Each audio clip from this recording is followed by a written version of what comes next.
Y bueno, antes de sentar a dialogar a Fyodor Dostoyevsky y a Friedrich Nietzsche, pues caben algunos puntos. En primer lugar, según las biografías, lo que impulsa a Fyodor hacia la literatura fue la traducción de la novela Eugenia Grandet de Honoré de Balzac. Y mire, esto es importante porque el escritor francés, considerado el padre de la novela realista, pues va a influir en Dostoyevsky, en esas obras que pretenden entender las tragedias de los individuos en las complejísimas tramas de la sociedad. Y de ahí el segundo punto. Después de que Dostoyevsky dejara el ejército, escribe su primera novela titulada Pobres Gentes, una narración de corte epistolar concebida entre 1844 y 1845, pues ya con una intención totalmente realista, la realidad de la pobreza. Y de ahí al tercer punto, porque después de Pobres Gentes va a publicar 3 novelas más y algunos relatos donde va a afianzar el realismo y se va a aproximar al naturalismo. Es decir, va a usar descripciones más detalladas, más crudas. Y de aquí precisamente el cuarto punto, porque es en esta época donde situamos a Dostoyevsky en contacto con los nihilistas. Mire, un grupo de filósofos, escritores, intelectuales llamado el Círculo Petrastevsky. No es un grupo político, son gentes con ideas utópicas, socialistas, liberales, surgidas en Francia, pues que dialogan, que comentan, ¿no? Que hacen estas mesas de diálogo, pues en contra de la autocracia, en contra del sistema de servidumbre y en contra del zar Nicolás I. Y de esto se deriva el quinto punto, porque uno de esos pensadores, el crítico literario Vissarion Bielensky, pues le escribe una carta a Nikolai Gogol, un escritor respetadísimo que acaba de publicar su novela Almas Muertas. Y es tremendo lo que le escribe. Mire, escuche. Usted no ha advertido que Rusia necesita despertar en el pueblo del sentimiento de la dignidad humana. Tantos siglos perdido en el barro y en el estiércol, derechos y leyes, configurados no con la enseñanza de la Iglesia, sino con la del sentido común de justicia. Es un país donde no solamente no hay ninguna garantía para la persona, el honor y la propiedad, sino que ni siquiera hay un orden policial, sino inmensas corporaciones de diversos ladrones de servicio. Las más vivas y contemporáneas cuestiones nacionales en Rusia son ahora la aniquilación del derecho de servidumbre, la supresión del castigo corporal, introducir en lo posible un severo cumplimiento al menos de aquellas leyes que ya existen. Bueno, esta carta es larguísima y es publicada en un periódico, o sea que todo el mundo la lee, y esto promueve que el gobierno arreste a ese grupo de pensadores, y pues entre ellos a Dostoyevsky, acusados de conspiración, que es un crimen contra la inseguridad de Estado. Así que Fyodor es arrestado el 23 de abril de 1849. Mire, pasa 4 años en un campo de prisioneros en Siberia y después va a tener que cumplir, y los cumple obviamente, 6 años de servicio militar obligatorio en el exilio. O sea que 10 años estuvo silenciado por el zarismo. Y bueno, de aquí al sexto punto, de aquí vamos al sexto punto, porque situamos a Dostoyevsky ya en libertad, donde percibimos un cambio radical en sus ideas y un cambio que es vital comprender. Su crítica se vuelca contra los radicales, obligándose a sí mismo a restaurar en sus obras el amor a Rusia y a la Iglesia Ortodoxa, que casi decir es lo mismo. Y bajo esta visión crítica contra el nihilismo ruso, pues escribió grandísimas obras como Crimen y Castigo, Los demonios o Los endemoniados y Los hermanos Karamazov. Pero mire, me parece que aquí lo interesantísimo es que 2 años antes de escribir o de publicar Crimen y Castigo, Dostoyevsky escribió Memorias del subsuelo, que plantea ideas nihilistas profundísimas. O sea que hay como 2 años de transición en el cambio ideológico, y bueno, un cambio que no es el reverso de la moneda, para mí no es el reverso de la moneda, sino es el estado crítico entre el ser y el no ser del nihilismo. porque los personajes dostoyevskianos se debaten entre amar a Rusia o detestar a Rusia, pues bajo la sombra de las condiciones sociales. Bueno, y todo esto, los 6 puntos anteriores, pues me parece que quizá nos puedan ayudar a comprender la diferencia entre el nihilismo ruso, que parte de un movimiento social que rechaza a la monarquía zarista y a la Iglesia ortodoxa, es decir, en la negación de los principios sobre los cuales se apoya el orden social ruso, comparado con el nihilismo nietzscheano, que se propone la revitalización de la vida mediante la negación de los valores europeos apoyados en el cristianismo. Ahora, por su parte, Nietzsche va a buscar restaurar los valores griegos, al hombre dionisiaco. Diríamos que ese hombre dionisiaco es el superhombre. Bueno, entonces estamos aquí porque tanto el novelista como el filósofo pues nos transmiten una urgente e inagotable lectura sobre lo que sería pues una especie de resentimiento y venganza contra quién es el culpable de que nos encontremos mal. Y desde esta perspectiva, aquí lo que se pretende es unir los claroscuros de ambos. Bueno, entonces pues comencemos, como dice Aristóteles, ¿no? Desde el principio, diciendo que tanto Nietzsche como Dostoyevsky, que deberíamos de decirlo al revés por cuestión cronológica, es decir, tanto Dostoyevsky como Nietzsche, escribieron extensamente, publicando pues más de 15 libros cada uno a lo largo de su vida creativa. Dostoyevsky, escritor, Nietzsche, filósofo, y sin embargo las ideas y los temas expresados en sus obras, pues mire, comparten similitudes sorprendentes y contradicciones complementarias. Ambos se ven inmersos en cuestiones centrales que rodean la existencia humana, pues especialmente, y ahí está el debate, ¿no? Las relativas a la figura de Jesucristo, a la verdad, a la moral. Las obras de Dostoyevsky exploran obviamente estos temas, ¿no? Mediante personajes, ya lo sabemos, con diversos matices y con tramas entrelazadas. Y por otro lado, el estilo de escritura de Nietzsche, pues ya sabemos, es mucho más aforístico, pues no es descriptivo ni narrativo. Y quizá hasta poético el de Nietzsche, ¿no? De repente encontramos ahí en su Zaratustra, ¿no? Todo ese lirismo. Y hay también algo muy interesante, ¿no? Porque ambos tienen la enorme y penetrante influencia de la tragedia griega, en especial la tragedia de Sófocles, y así como Freud también la tiene, ¿no? Y sin duda la de Hamlet de Shakespeare, ¿no? Ese ser o no ser, esa duda acerca de la moral, pues permea tanto la obra del escritor como las ideas del filósofo. Y mire, si seguimos sumando duplicidades, pues ambos se debaten entre la influencia del racionalismo de Kant y del idealismo de Hegel.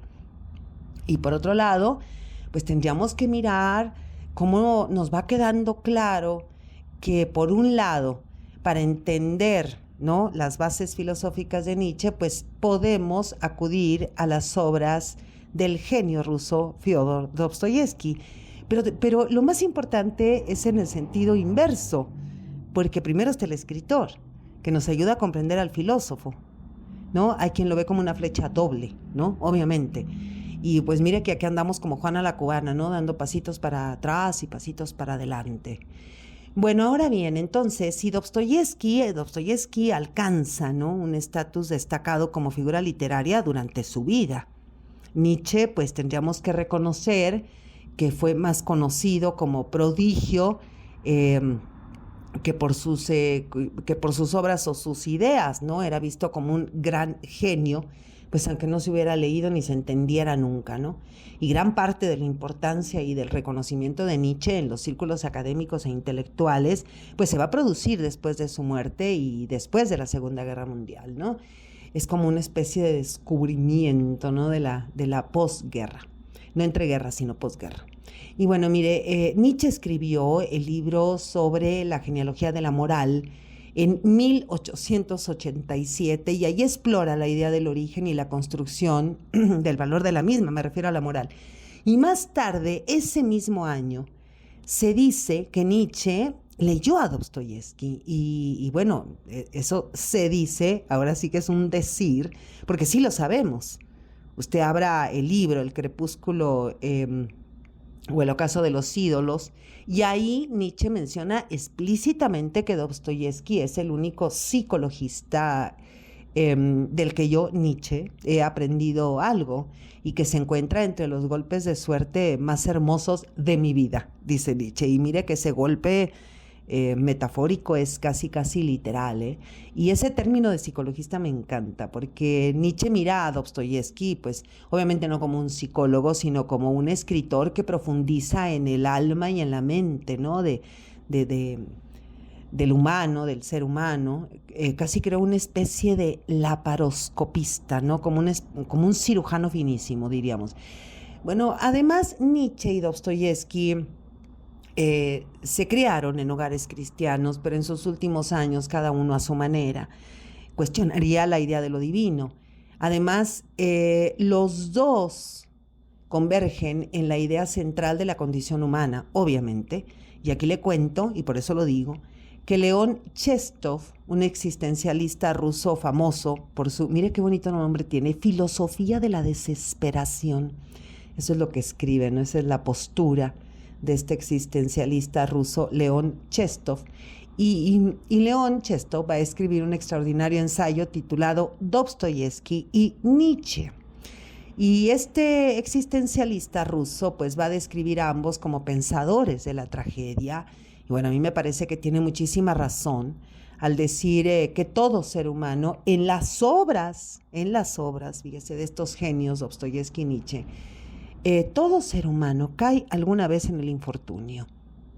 Y bueno, esto también se relaciona con la vida de ellos mismos, del novelista y del filósofo, porque obviamente, sin duda, cuando en 1849, pues Dostoyevsky es condenado a muerte, pero la sentencia fue un simulacro terrible, se redujo posteriormente a 4 años de exilio en Siberia y a 6 de servicio militar obligatorio, pues a causa de ser parte de un grupo de pensadores sublevados, ¿no?, contra el zarismo. Y pues tras esa experiencia, Dostoyevsky, lo decíamos, es como una especie de parteaguas, ¿no?, de marca de cuña, lo decíamos en el podcast anterior. Dostoyevsky recupera su fe en Jesucristo, incluso en una carta, ¿no?, que ya también la comentamos en ese podcast anterior, en esa carta donde dice: si alguien pudiera demostrarme que Cristo está fuera de la verdad, y si la verdad realmente excluyera a Cristo, preferiría quedarme con Cristo y no con la verdad. Que esta es una especie de frase importantísima, ¿no? Y acerca de esta carta, bueno, ya se comentó. Y Nietzsche, por otro lado, se rebeló contra su formación cristiana desde muy temprano. Bueno, critica al cristianismo por cultivar y promover ideales de mediocridad al glorificar pues una vida casta y apática, diríamos. Y esto lo miramos en su libro La Gaya Ciencia, que es maravilloso y se lo recomiendo muchísimo. Ahí va a escribir la famosa frase: Dios ha muerto, como respuesta al sufrimiento existencial de la humanidad. Y esa postura filosófica de la muerte de Dios va a crear la figura del superhombre. ¿Quién es el superhombre? Pues el hombre activo, el hombre vivo en vida, diríamos, pues en contraposición, ¿no?, de la pasividad que nos caracteriza. El superhombre es el hombre capaz de crear su propio sistema de valores en el ejercicio de la voluntad de poder, que le da vida a un propósito de grandeza, le da a la vida, fíjense, un sentido de grandeza.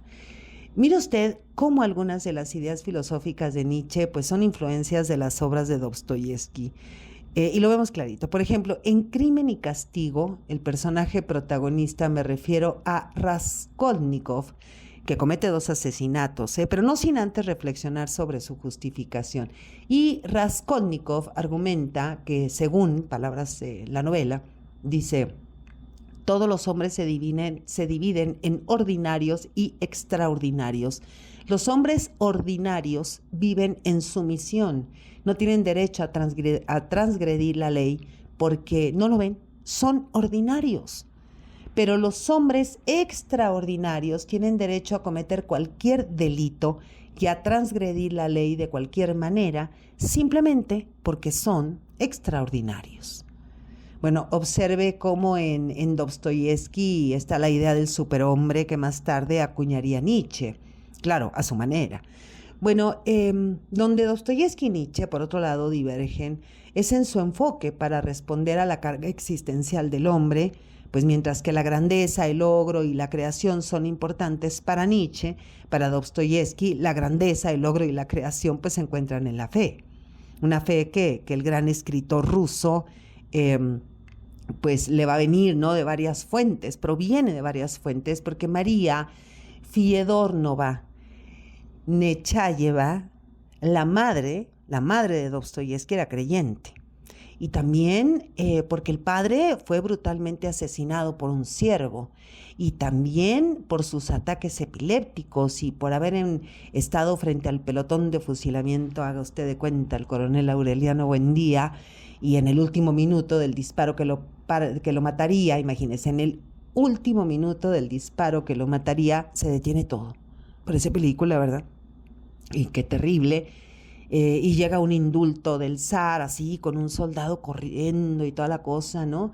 Donde se daba la orden de que los condenados a muerte, que dicen que eran 15 y otros dicen que eran 25, de estos intelectuales de este círculo, por traición al zarismo, pues fueran trasladados a Siberia. Y hay críticos y biógrafos que señalan, y estoy totalmente de acuerdo con eso, que su devoción por Jesucristo, el Salvador, también provenía de que su relación con las mujeres fue sumamente trágica. Sus relaciones fueron como sus obras, complejas, cargadas de tensión y de temperamento.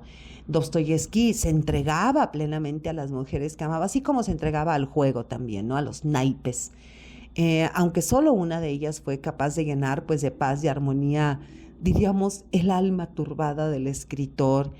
Que ahorita vemos, porque su primer matrimonio fue una cosa tremenda, ¿no? Ese primer matrimonio con la viuda María Isaeva, celebrado el 6 de febrero de 1857. Mire que fue dramático y sumamente problemático. Se dice que Dostoyevski pues era muy amable con María, pero que María era tremenda, que lo trataba mal, incluso que le daba golpes, lo golpeaba, y que pese a que Dostoyevski se hizo cargo del hijo del primer matrimonio de María, y el tormento provenía del hecho de que Dostoyevski pues era un ludópata, un vicioso de los naipes, del juego, y hasta el último día de vida de María, que murió de tuberculosis en 1864, el sufrimiento fue la base sobre la que se afianzó su primer matrimonio, porque a María Isaeva, ¿no?, la vemos como el personaje de Natasha en la novela Humillados y Ofendidos, un personaje capaz de causar un dolor insoportable y al mismo tiempo pues aparentar el amor más sumiso. Y bueno, mire, durante ese calvario matrimonial, Dostoyevski conoció a la escritora llamada Apolinaria Suslova, llamada Polina. Y mire que aquí me hace muchísima gracia, porque en lo que he leído de cómo los rusos no dicen, como decimos nosotros, ¿no?, algo así como su segundo nombre, ¿no?, sino que dicen su nombre gentil. Entonces su nombre gentil era Polina, o su apodo, ¿no?, Polina, o el diminutivo. No dicen apodo ni diminutivo, sino dicen nombre gentil. Entonces Apolinaria, esta escritora rusa, Apolinaria Suslova, de nombre gentil Polina, pues la va a conocer en un encuentro literario, ¿no? Él tiene 42, ella tiene 22, y ¿qué va a encontrar Dostoyevski en ella? Pues va a encontrar una pasión, va a encontrar también el compartir gustos literarios, pero pues esta mujer de dulce y cariñosa, dicen los biógrafos, no tenía pero naditita, ni un gramo, ¿no? Y bueno, además ella era amante de Dostoyevski, porque Dostoyevski seguía casado. Entonces no le podía dar a Polina lo que ella deseaba, ¿no?, un matrimonio. Dostoyevski seguía casado con María, y de alguna manera pues era casi un amor secreto. Y también por esta razón María actuó, Polina, y por esta razón Polina va a actuar de esta manera, porque le va a ser infiel a Fiodor, pues mire, no una vez, sino varias veces. Y pues después de cada infidelidad, así como lo que decimos ahora, ¿no?, como el amor tóxico, pues ella regresaba Y esto sucedió una y otra vez. Y, y bueno, aquí Apolinaria Suslova, de nombre gentil Polina, pues se dice que fue la mujer que más dolor le causó a Dostoyevsky, y sin duda también fue ella quien dejó la huella más profunda en su corazón y bueno, y hasta en su obra, ¿no? Porque la encontramos, imagínense, en este personaje que nos gusta mucho, Avdotia Romanovna Raskolnikova, de nombre gentil Dunia, ese personaje increíble y casi inverosímil de Crimen y Castigo. También hay algo de Polina Suslova en la apasionada y excéntrica Nastasia Filipovna de la obra El Idiota, y algo en la orgullosa e inquieta Lisa de la obra Los demonios o los endemoniados.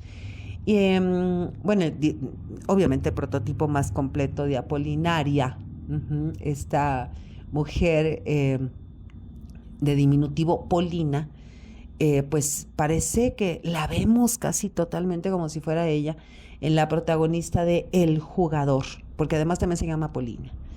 Bueno, después Dostoyevsky se va a casar, ya muerta María, ya viudo, se va a casar con Ana Snikina, fíjese, Snikina.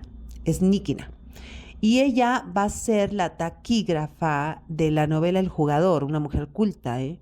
Un año después de casarse, pues tienen una hija, esta hija se les muere muy chiquita, repentinamente, y la muerte de la pequeña Sonia fue devastadora. Esta niña la bautizaron como Sonia, en homenaje al personaje de Crimen y Castigo, Sonia Marmeladova, que pues que representa en la novela el sacrificio y la salvación, la redención, la fe, ¿no? Bueno, y los Fiodor después van a tener otros 3 hijos, ¿no? Pero mire, en sus 14 años de matrimonio, Ana de verdad tuvo que hacer frente a grandes sufrimientos, la muerte de la hija, y luego en algunas biografías también dice que se le muere otro hijo. Además hace frente a los celos y al vicio del juego, de los naipes de Fiodor, de Fiodor Dostoyevsky, de su marido. Pero bueno, dicen las biografías que ella nunca se quejó de su destino, y que bueno, y que de alguna manera pues parecía más como una amiga, ¿no?, que como una mujer que lo amara. Yo me pregunto si alguna vez Fiodor se sintió amado, si su temprana orfandad materna no lo marcó de algún modo como para que sus relaciones hayan sido tan devastadoras. Y bueno, con un último matrimonio, sí, con muchos cuidados, la mujer lo soportaba, lo cuidaba, le daba hasta cierto punto paz, pero no amor. Era como una especie de matrimonio de resignación, ¿no? Que busca la armonía, pero donde no encontramos, ¿no?, ni pasión, ni amor, ni nada. Y bueno, a ver, ¿qué le cuento de las mujeres de Nietzsche? ¿Qué le contaremos? ¿Qué se cuenta, Bueno, ha sido catalogado por algunos críticos, imagínense, como el misógino infame.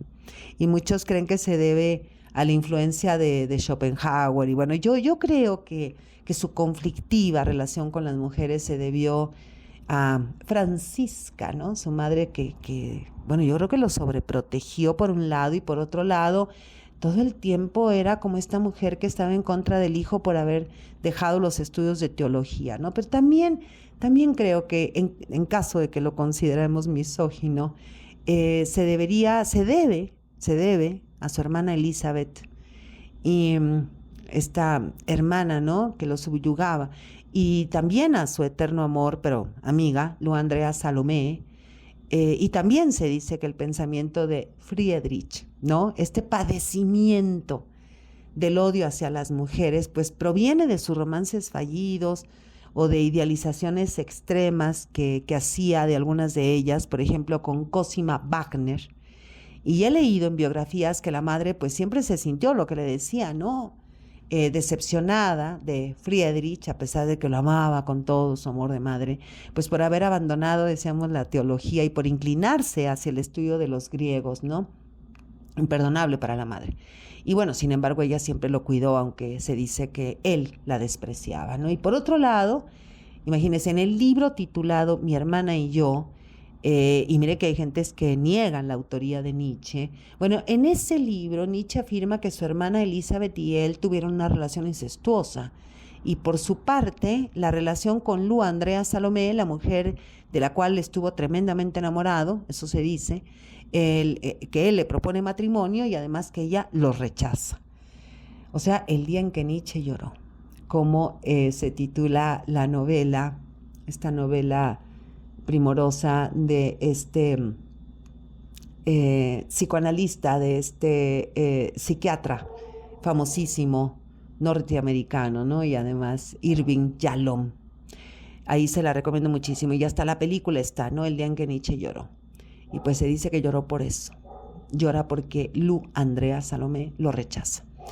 Y bueno, también los biógrafos hablan de la idealización de Nietzsche por Cosima Wagner, ¿no? La hija ilegítima de, imagínese, de Franz Liszt y además la segunda esposa del compositor alemán Richard Wagner.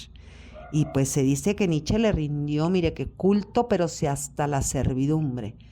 Bueno, ahora vamos a los padecimientos mentales del novelista y del filósofo, y aquí hay todo un tema, ¿eh?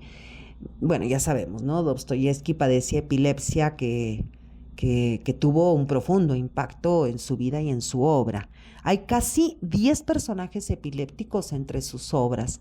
Y mire, hay hasta artículos científicos, ¿eh? Bueno, yo leí algunos relacionados con la epilepsia de Dostoyevsky y esos que leí coinciden en que el lenguaje de sus obras refleja un síndrome de cambios de comportamiento interictal, que lo tuve que buscar obviamente, porque yo no soy psiquiatra y menos científica, interictal. Y entonces, a la hora que voy encontrando esto, en una especie de estado alterado de conciencia, pues sí, está descrito en sus obras. Y además dicen los científicos que Dostoyevsky padecía epilepsia del lóbulo temporal mesial, que también obviamente lo tengo que buscar, ¿no? Y lo busqué. Y que encontré que es eso que provoca una especie de aura antes de las crisis, y eso está también en sus obras, que es como un tipo de advertencia, ¿no? Y Dostoyevsky en sus obras describe estas auras visuales y auditivas. Sus personajes ven como lucecitas, ¿no? Y escuchan voces, por ejemplo. Y bueno, mire, queda clarito, ¿no? Que el gran escritor ruso supo incorporar su sufrimiento a la literatura y que sin duda logra transmitirlo al lector o a la lectora de una manera espectacular. Bueno, y otro ejemplo es su novela El idiota, donde un personaje lucha contra la paranoia y la disonancia cognitiva, es decir, ese estado de tensión psicológica que ocurre cuando una persona tiene creencias o comportamientos contradictorios entre sí, o cuando sus creencias entran en conflicto con su comportamiento. Y esto lo vemos, bueno, en esta obra, El idiota, que le recomiendo muchísimo. Bueno, vamos a Nietzsche. Bueno, mire, aparentemente Nietzsche no padecía ningún desorden mental durante la época creativa, ¿no?, en que escribió, pero en la última etapa de su vida, por ahí de los 44 años, pues todos sabemos que sufrió una crisis nerviosa. Y mire, hay un episodio en la vida de Nietzsche que se va a unir a la del personaje de Crimen y Castigo, Raskolnikov, interesantísimo, ¿eh? Es algo muy fuerte y verdaderamente impresionante. O sea, cómo se funde un personaje o cómo un personaje de una novela, en este caso de Crimen y Castigo, de Dostoyevsky, casi se le metió a la médula a Nietzsche, porque Raskolnikov tiene una pesadilla en la que de niño pues ve como a unos campesinos matando a un caballo a golpes y el dueño grita enloquecidamente que le peguen antes hasta matarlo, porque se había roto una pata y que por su culpa pues se había volteado en la carretera. Raskolnikov, en el sueño, horrorizado por la escena, pues se lanza hacia el animal en miseria, lo abraza, ¿no? Lo abraza así, lo agarra del cuello en un intento como desesperado por detener el sufrimiento del caballo y en el sueño están los campesinos, pues ya ebrios y muy molestos, ¿no? Que lo apartan así, lo desprenden del caballo y el niño llora desconsolado. Bueno, en esencia todo esto sucede en el sueño y pues ahora, como todo el mundo sabe, Nietzsche pues murió loco por sífilis, deficiencias corporales o cualquier otro motivo que se diga, pero tuvo un brote psicótico tremendo la tarde, y mire que es una fecha recordadísima por toda la historia de la filosofía, la tarde del 3 de enero de 1889, en una calle de Turín. Se dice que estaba cruzando, ¿no?, la plaza Carlo Alberto, cuando Nietzsche ve a un hombre golpeando a un caballo con un látigo.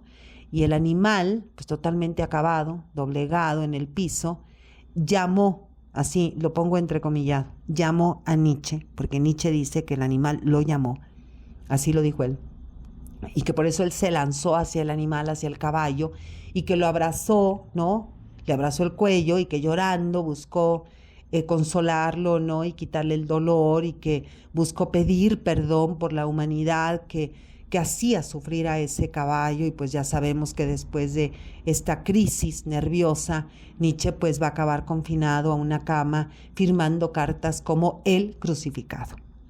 Y bueno, imagínense el episodio literario de Crimen y Castigo, el episodio real de Nietzsche, pues conecta por este y otros motivos al personaje con el filósofo. Decíamos, pues parece que al menos inconscientemente, ¿no?, Nietzsche pensaba en Dostoyevsky y se apropió de Raskolnikov.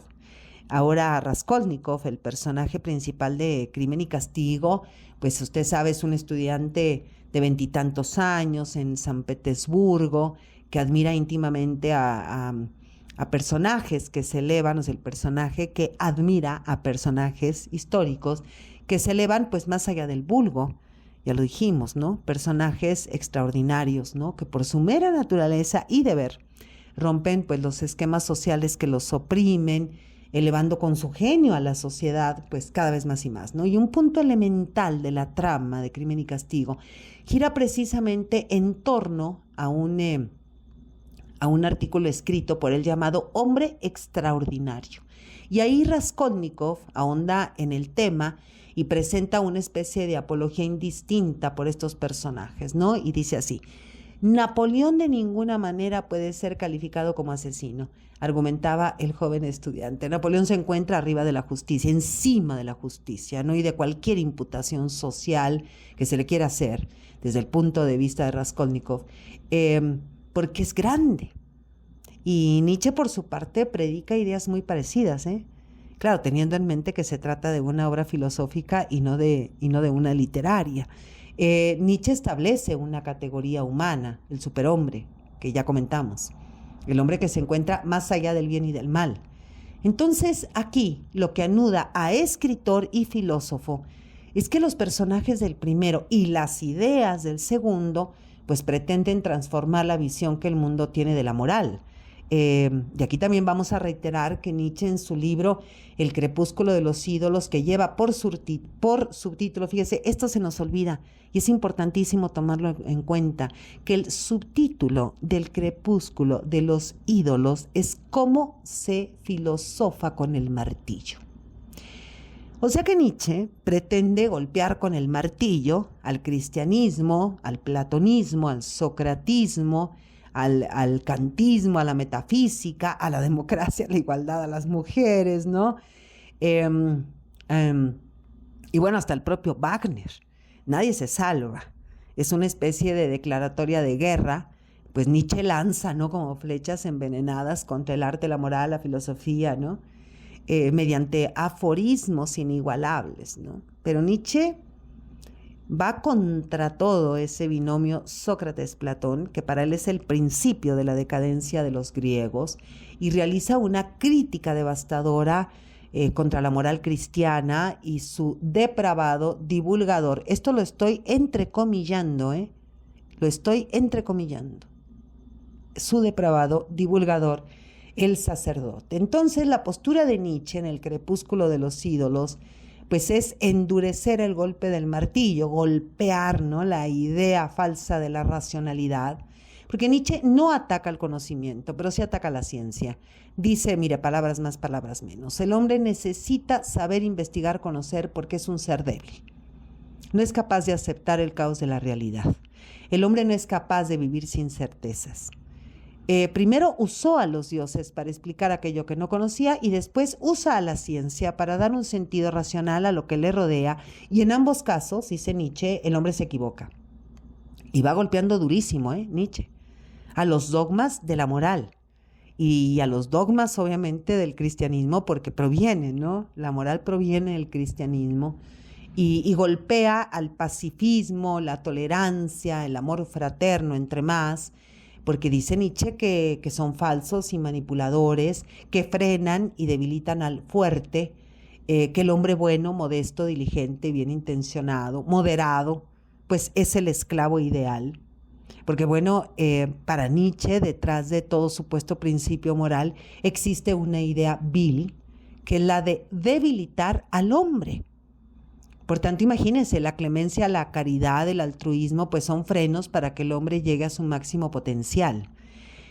Y estas ideas del libro de Friedrich Nietzsche, El ocaso de los ídolos o Cómo se filosofa a martillazos, pues de algún modo están condensadas, en cierto sentido, concentraditas, pero solamente si se lee despacito y con atención en Rodion Romanovich Raskolnikov, el cismático protagonista de Crimen y Castigo, pues donde se arraiga la visión de la moralidad de un personaje que abre el diálogo desde múltiples puntos de vista.